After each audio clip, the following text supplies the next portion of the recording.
እመቤታችን ክርስቶስን ስትወልድ እኮ ወንጌልንም የወለደች ትመስሊ ፊደል ወትወልድ ወንጌል ይላል። ፊደል ትመስያለሽ፣ ወንጌልን ትወልጃለሽ።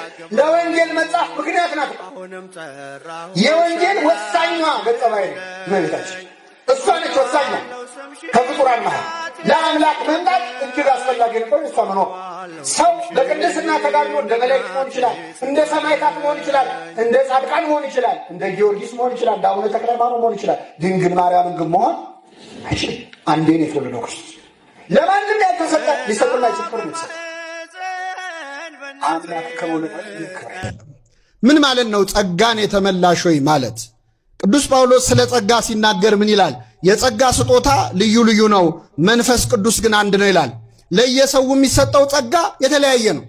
ለአንዱ የመፈወስ ጸጋ ይሰጠዋል፣ ሀብተ ፈውስ ይሰጠዋል፣ አጥምቆ የመፈወስ ጸልዮ የማዳን ጸጋ ይሰጠዋል። ለአንዱ የማስተማር ጸጋ፣ ለአንዱ ቁጭ ብሎ የመማር ጸጋ፣ ለአንዱ ዜማ የማዜም ቅዳሴ የመቀደስ ማህሌት የመቆም መዝሙር የመዘመር ጸጋ ይሰጠዋል። ለአንዱ ደግሞ የመመጽወት ጸጋ ይሰጠዋል። አንዳንድ ሰዎች መስጠት ይሆንላቸዋል፣ ይሳካል። ለአንዱ አግብቶ ወልዶ የመኖር ጸጋ ይሰጠዋል። ልጆች የእግዚአብሔር ምኖች ናቸው፣ ስጦታዎች ናቸው። ስለዚህ ጸጋ መውለድ ጸጋ ነው። ለአንዱ ደግሞ መንኩሶ ባህታዊ ሆኖ መነኩሴ ሆኖ በንጽህና በድንግልና የመኖር ጸጋ ይሰጠዋል። የየሰው ጸጋ ምን ያለ ነው? የድንግል ማርያም ጸጋዋ ምንድን ነው? ቅዱስ ገብርኤል መጥቶ ይህ ነው ጸጋሽ አይደለም ያላት። ጸጋን ምን ያልሽ ወይ? እግዚአብሔር ለፍጡር ከሚሰጠው ጸጋ ከሷ ያጎደለባት አንድም ጸጋ የለም። የጸጋው ማከማቻ ግምጃ ቤቱ ድንግል ማርያም ስለሆነች ጸጋን የተሞላሽ ሆይ ምን ይበልሽ አላት። ምን የሌላት ጸጋ አለ? ምንድነው ስሟ? እስቲ ድንግል ናት ወይስ እናት ናት? ድንግል ማርያምን ምን ብለን እንጥራት ይላል ቅዱስ ኤፍሬም። ጌታ ሆይ እናትህን ማን ብለን እንጥራት? ድንግል እንዳንላት ልጅ ታቅፋ ስታጠባ አየናት። እናት እንዳንላት ደግሞ ድንግል ሆና አየናት። እናትህን ማን ብለን እንጥራት? እናትህን መጥራት እንዲህ ከከበደ ጌታ ሆይ አንተን በምን አንደበት እንጠራሃለን ይላል። ስለዚህ ገብርኤል ጸጋን የተሞላሽ ያለ ከራሱ ከገብርኤልም በጸጋ ትበልጣለች። ቅዳሴያችንን ሰምታችሁ ከሆነ ለሚካኤል ምሕረት ተሰጠው ይላል። ለገብርኤል ብስራት ወብስራት ለገብርኤል ብስራት ለገብርኤል ተሰጠው ወሀብተ ሰማያት ለማርያም ድንግል የሰማይን ሀብት ሁሉ ግን ለድንግል ማርያም ሰጣት ይላል። ለፍጡር ከሚሰጥ ጸጋ ያልተሰጣት የለም። ስለዚህ ገብርኤል ቆሞ ጸጋን የተሞላሽ ምን ይበልሽ አለ? አንቺ ከሴቶች ተለይተሽ የተባረክሽ ነሽ። ምን ማለት ነው? ከሴቶች ተለይተሽ የተባረክሽ ነሽ ማለት። በነገራችን ላይ ቅዱስ ገብርኤል መጥቶ ድንግል ማርያምን አልባረካት። አንቺ ምን ያልሽ ነሽ ነው ተባርካን ያገኛት። ገብርኤል መጥቶ አልባረካትም፣ ቡርክት ነች ቀድማ። አንቺ ከሴቶች ተለይተሽ የተባረክሽ ነሽ አላት።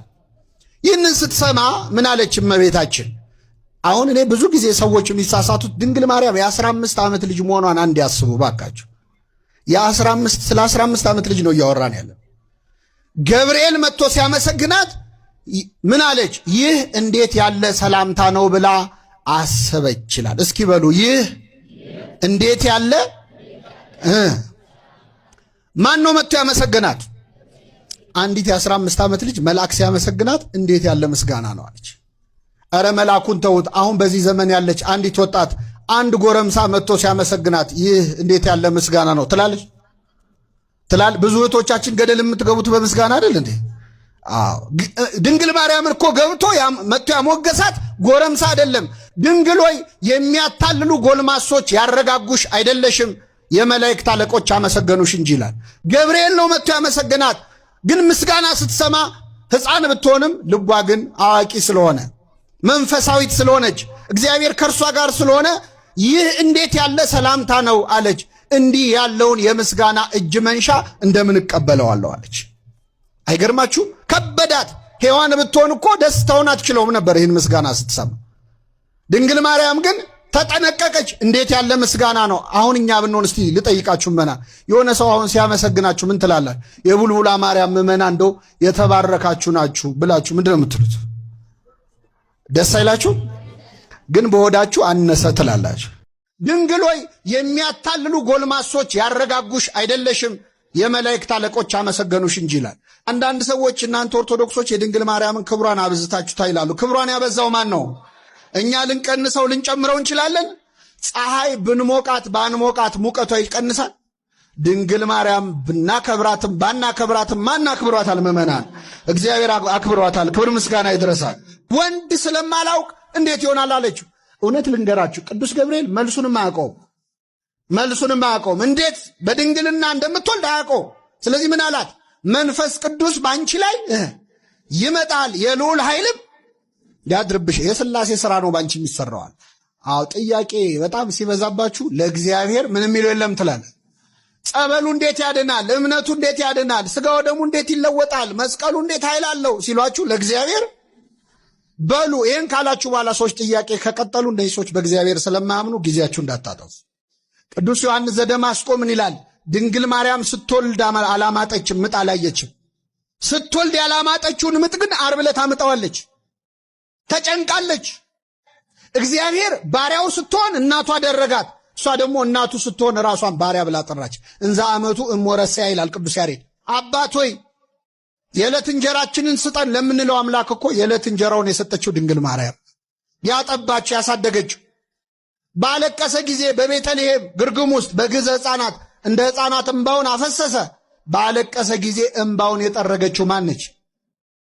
ቅዱስ ቅዱስ ቅዱስ እያሉ መላእክት የሚዘምሩለትን ልጅሽን ምን ብለሽ አስተኛሽው? ለማኅፀንሽ ፍሬ እንደዚህ በይው። አንተ ርኅሩህ የማትበቀል ወይ? ሰዓሊ ስዕሉን ያጠፋል ወይ? ሰዓሊ ምኑን? ስዕል አይደለ ወይ? በአርአያ በአምሳሌ ሳልከው የሠራው አንተ አይደለ ወይ? አሁን እንዴት ስዕል ላይ ትጨክናለህ? ሰዓሊ የተጠበበበት ላይ ስዕል ላይ ይጨክናል? አይጨክንም። ስለዚህ ሁሉን ቻይ ለሆነው ለልጅሽ እንደዚህ በይው። ሰዓሊ ስዕሉን ያጠፋል ወይ? እባክህ ይህን ስዕልህን አታጥፋው በይው ይላል። ልጅሽ በደሙ የዋጀኝን ልጅሽን እንዲህ በይው ለልጅሽ። ሰው እንዴት በውድ ዋጋ የገዛውን ነገር ይጥላል ብለሽ ንገሪው ለልጅሽ። በደሙ አይደለ የገዛኝ፣ ለእኔ አይደለ ደሙን ያፈሰሰው። ስለዚህ እንዴት ስጠፋ ዝም ይላል? እባክህ ማረው። እንዴት አትምረውም? በውድ ዋጋ የተገዛ ነገር እንዴት እንደማይጠቅም ነገር ይጣላል በይው ይላል አባ ጊዮርጊስ። በረከቱን ያሳድርብን። ስለዚህ ከእመቤታችን ጋር ያለው ቅርበትና ፍቅር ያማክራታል። በሥጋዊ ሕይወቱ፣ በመንፈሳዊ ሕይወቱ። በዚህ ዓለም ሰው ከደረሰበት አድርሽኝ። እስኪ በሉ በዚህ ዓለም ሰው ከደረሰበት አድርሽኝ፣ በዚያኛው ዓለም ከልጅሽ ቀኝ አቁሚኝ። አንቺን ከሚወዱ ሰዎች ጋር አገናኝኝ ይላታል። አደራ አንቺን የሚጠሉ ሰዎች እንዳታገናኝኝ ይላል። የሚወዱሽን አገናኝ። አንደበቴን አሳምሪልኝ፣ ግርማ ስጭኝ፣ ሞገስ ስጭኝ። ስለ ሰይጣን ይነግራትና ይህንን ድውይ ይህንን ክፉ ዓይኑን ወጋው ዘንድ ለምን እኔን አታሰለጥኝኝም ይላል። እኔን አሰልጥኝኝ፣ አስታጥቂኝ ይላል። በእውነት የሃይማኖት ጥግ ትምክህትና ትሕትና አብሮ እንደሚነገር ልክ እንደ ቅዱስ ጳውሎስ እኔንም ያህለኝ የለም ይላል። በምግባሬ የረከስኩ ነኝ፣ በሃይማኖቴ ግን ማን ይደርስብኛል ይላል። አምነዋለሁ፣ በማመኔ ከፍ ያልኩ ነኝ፣ በምግባሬ ግን የተዋረድኩ ነኝ። ስለዚህ ነገሌን ምራ የለ ወይ ይሄንንም ማረው በይው ብሎ እመቤታችንን ቅዱሳንን የሁሉም ቅዱሳን ኅብረት የሚጠራ ነው።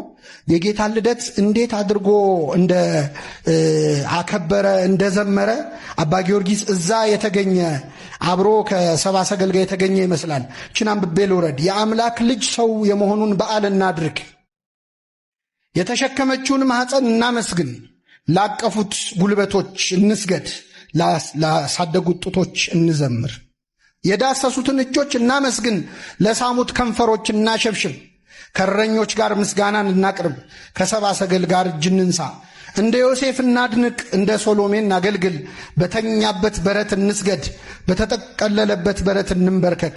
እግዚአብሔር ሰው ሆነ፣ ሴት ልጅም የእግዚአብሔር እናት ሆነች። ለእርሱ ምስጋና ይሁን፣ ለእርሱም ስግደት ይገባል፣ ለዘላለሙ አሜን።